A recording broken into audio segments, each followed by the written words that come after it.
what has happened with the the U.S. operation in Iran, which was supposed to be, they were talking about two other provinces in Iran, Khuzestan and Kohgiluyeh. Then we saw the operation was in the southern part of another province, which called Isfahan, in the southern part of that.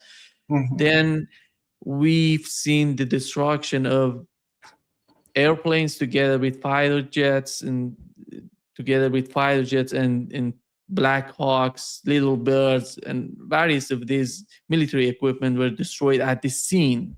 But the operation, the way that Donald Trump was describing it yesterday, was successful. And what is your take? What do you make of what has happened in Iran? Well, several points from the Moscow end, if you like, which is a little further away, but it's very important, I think, for our audience not to get mesmerized by the military jargon, by the recitals of the names or code names of US airplanes, let alone the code names that were used. Was Dude 44 Alpha, Dude 44 Beta, the kind of code names that were used by General Kane in the press conference yesterday. What's happened at Isfahan should be understood politically in the United States as a very, very serious problem for President Trump. And if you see what's happening as evidence of his political problem and go back into his press conference and see what he said he was doing on Saturday night, Sunday, what you get is a very interesting, I think, insight into Trump's fear. What was happening politically for him, and it may have been the first time in his presidency, either first term or now, that what he thought was to be a winning operation. And bear in mind, the calendar shows he was not having any official meetings Saturday and Sunday. He stayed in Washington. He didn't go to Miami. I've done an analysis on Dances with Bears so people can look at where he was when he was tweeting and where he was when there's no record of where he was.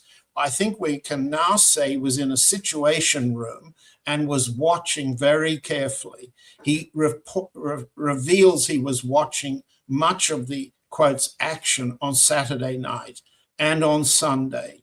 What he must have understood was the catastrophic losses of the two C-130 transport planes and the destruction of at least two, maybe three, maybe more helicopters, not to mention the loss of another aircraft, the A-10, I believe it was, which was acting in support. So imagine yourself, for our audience, imagine you're in the situation room and you think you are the commander-in-chief of the greatest military machine ever in the history of the world. That's his language.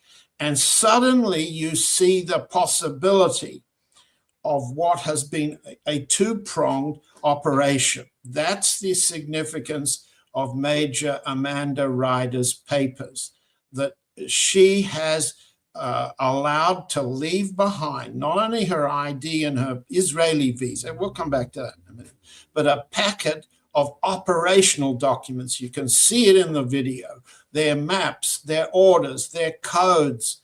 There it is. Those are operational, top secret operational details, names, destinations, orders, the entire story of what that operation was about. Somehow or other, Major Ryder left it behind. Now, in the latest Dances with Bears, for those who want to, she's got a platinum American Express card. That's interesting. I hadn't spotted that before. Not your regular American Express card, but a platinum card. Okay. As a major, you earn about $110,000 a year. What we need to see here is what the evidence she left behind reveals about the nature of the operation. Then we go back into the Situation Room and we put ourselves at the table where Trump is understanding two things. One, there's an operation to attack the nuclear facilities in and around Isfahan, capture nuclear material and kill everybody around, and then destroy the interiors of whatever storage facilities, bunkers that they come across. That operation, if it was designed, and it's in those papers and that package you just saw, that has totally failed. Second, they're trying to rescue the second crew member who Trump spends a lot of time describing as having dragged his wounded leg up, scaling cliff faces into a cave on a mountainside, and so on and so on and so on. He is reporting what he was seeing on TV. He thought he was in a great adventure show. He talks about it like that. The problem is that suddenly, with the Ryder evidence, we're looking at the possibility that has dawned on everybody in the room, especially Trump, that they're looking at a Jimmy Carter-sized catastrophic failure of a hostage rescue mission. 2 planes, big transports, and several helicopters destroyed. That's even more than Carter lost in May of 1980. Now, Trump remembers, everybody in the United States in politics remembers, that Carter and Brzezinski thought that they would be doing themselves a tremendous political advantage in that election year, May to November, if they were able to pull off a military rescue operation of the US Embassy hostages. Instead, they blew it in a very large way. The mission, you can look it up, folks, in Wikipedia. I won't bore everybody by retelling it, but the political risk to Trump was huge. He couldn't cope with the possibility of another one of those, especially not when you look at the polls. You look at the polls at the moment for Trump, and you see steady increase in disapproval, but it's steady. It's going up like that. More disapproval and approval going down, but slowly, with a 16 to 20% undecided batch of people. If there had been a disaster of that kind at Isfahan, you'd suddenly see all the undecideds joining the disapproval. And suddenly, instead of it being 54%, it'd be 70% or more. So Trump is it was called, sorry for interrupting you, John, it was called Operation Eagle Claw. And, That's right. A great bird names, Epic Fury, Eagle Claw. They never name operations, Operation Sparrow. But there you are. That was what happened. But the politics, and that's what I'm emphasizing, go back from the military risk to the politics. Just bear another thing that Trump admitted during the press conference. He was asked, has anybody opposed your operations against Iran? And he admits, yes, there's military opposition. Trump says in the press conference that there were military objections, people in the military objecting to the rescue mission. What he really means is there were military objections to the attack, the mission, the operation to seize the nuclear material. That was an operation the military thought was too risky, too potentially dangerous, too likely to lead to a Carter-like disaster. And it did. And it did. Except that Trump's luck, they recover the second crewman. So what we have in the press conference is a demonstration that Trump inadvertently makes when he makes his thank yous, when he answers press questions, of a significant splitting in the White House. and Trump's fear of a major catastrophe. So let me put it another way and sum it up quickly and get back to your questions. When Trump's afraid, when he suffers an episode of fear of losing, he becomes even more violent than he was before. And that's exactly what happened coming out of Sunday. First, he celebrates the capture, 2 tweets, or the recovery of the crewman. Then he gets even tougher, nastier, using swear words again against Iran, the bombing back into the Stone Ages, plural. There you go. There's the swear word. You'll find more swear words from Trump, new ones, in the press conference if you look hard. So politically, what we have here is something I'd like to call the Jewish faction, which is in favor of escalation, and the Christian faction, which is against it. Who are they? Trump thanks Witkoff, Kushner. Why are they involved in a military operation? Why were they in the room? Trump wants them in the room. He relies on them. He relies on Hegseth and Kane, the 2 military types, Kane, the chairman of the Joint Chiefs of Staff, to take orders. But we already know that the chief of the army staff has been forced to resign. We know from Trump there's military opposition to his adventurism. They don't want to lose people. They don't want a military catastrophe.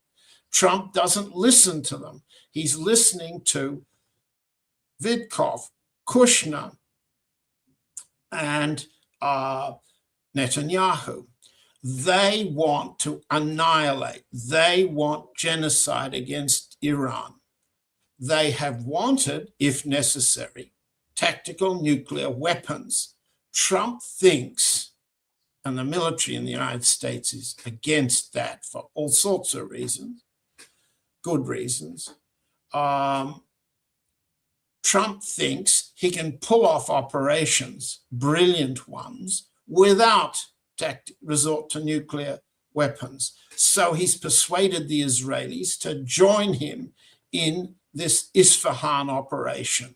We find that Ryder's papers show that she was ordered into Israel March 20. That's when her visa entry begins. She's to be there until June 20, 2026, for 3 months.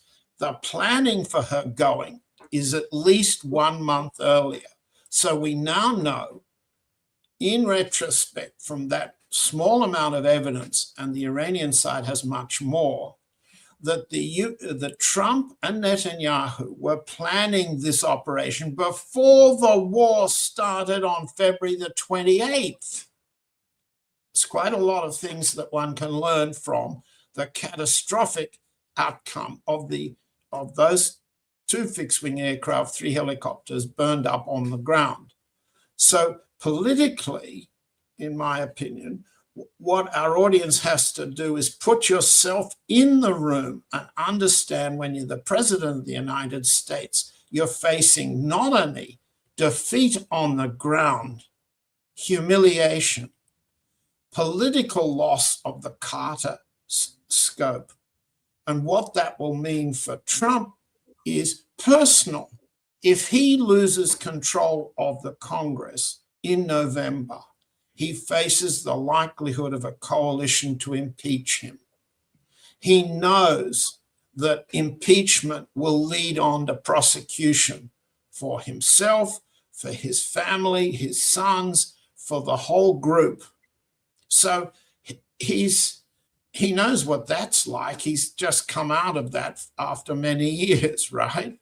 So the stakes are personal for Trump on Saturday night, Sunday, personal. Therefore, he projects himself, and he says it, you can see from the words in the press conference, he's projecting his own fate in the movie he's watching of these operations. So I think what we have to do is wait, learn more, and understand that Trump's apparent loss of mouth control, loss of anger management, his increasing escalation of threats relate to his fear on Saturday night, Sunday, and his determination to absolutely crush the source of his fear in Iran now, today, 8 p.m. tonight. Yeah. Yeah. Here is, John, what Lindsey Graham said about today, 8 p.m. Any moment. This time tomorrow night, we're going to have one of two scenarios: capitulation of their desire to rain terror on the world through diplomacy, or we're going to have a massive military attack, destroying this regime's capability to ever wage war again. Yeah, this is the understanding of Lindsey Graham. But what we've learned from the Iranian president tweeted just moments ago, he said over 14 million proud Iranians have up to this moment declared their readiness to sacrifice their lives in defense of Iran, and he's one of them. He registered his name. You know, this is not, for many people who are talking about the war in Iran, it's about everything right now in Iran, John. It's about everything. It's about the future. It's about the history. It's about what Iran is today, what Iran represents today. It's about everything. That's why I don't see anybody, backing down in Iran. And Lindsey Graham's just made it clear that it's capitulation or destruction. I mean, that was his. He called capitulation a diplomatic solution, but he means capitulation. And the giveaway in the press conference, the psychopathological giveaway that Trump mentions, is that that they've humiliated the Iranians by their rescue mission. This is back to front. In fact, he's afraid of being humiliated. And without too much psychoanalysis of Trump, his niece, Mary Trump, has written a whole book about that. I can hardly bear to read it, but it's there to understand.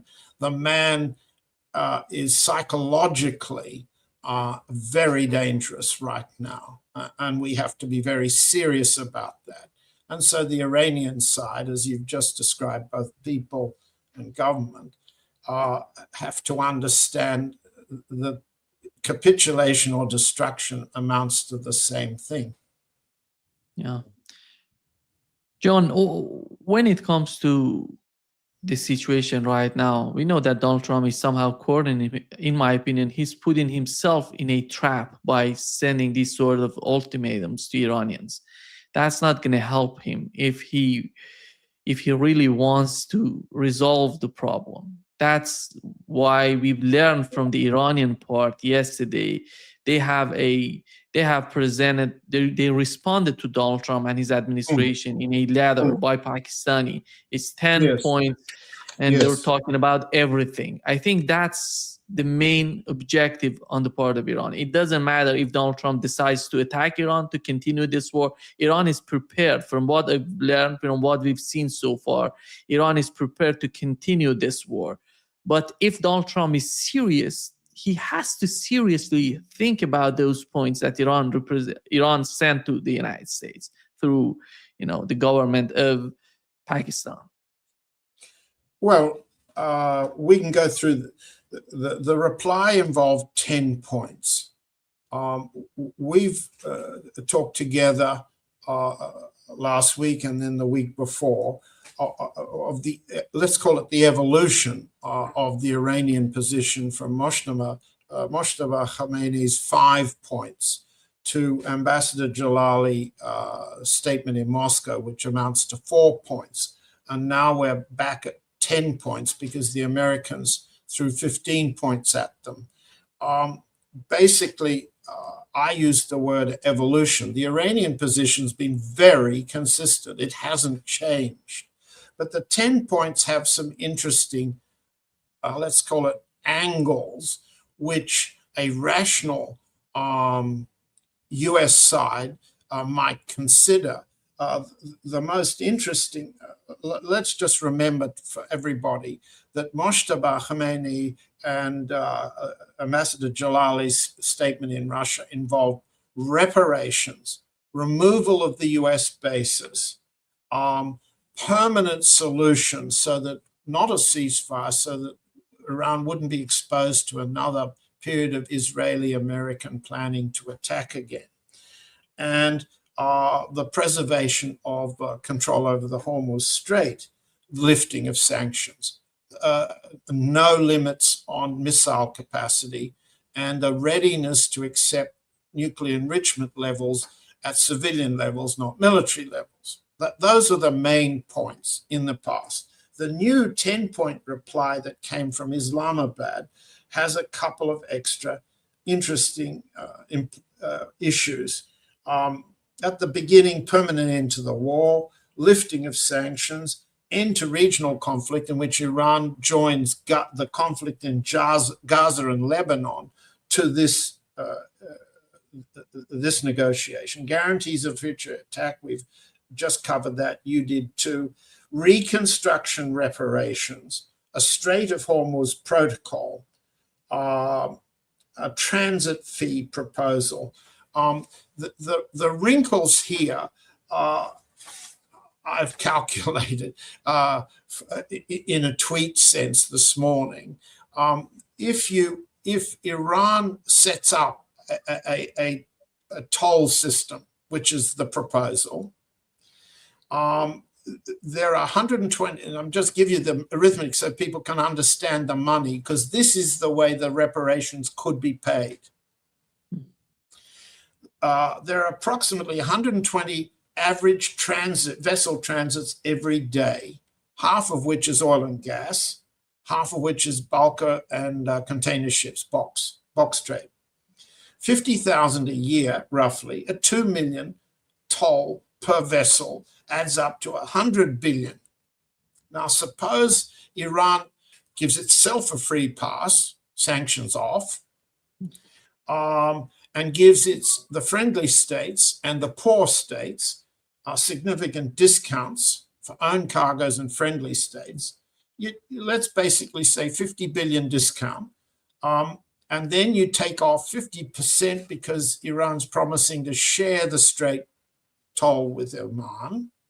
And you come out with approximately $25 billion for Iran's reparations, which in the 10-point answer is committed to restoring and repairing war damage, nothing else.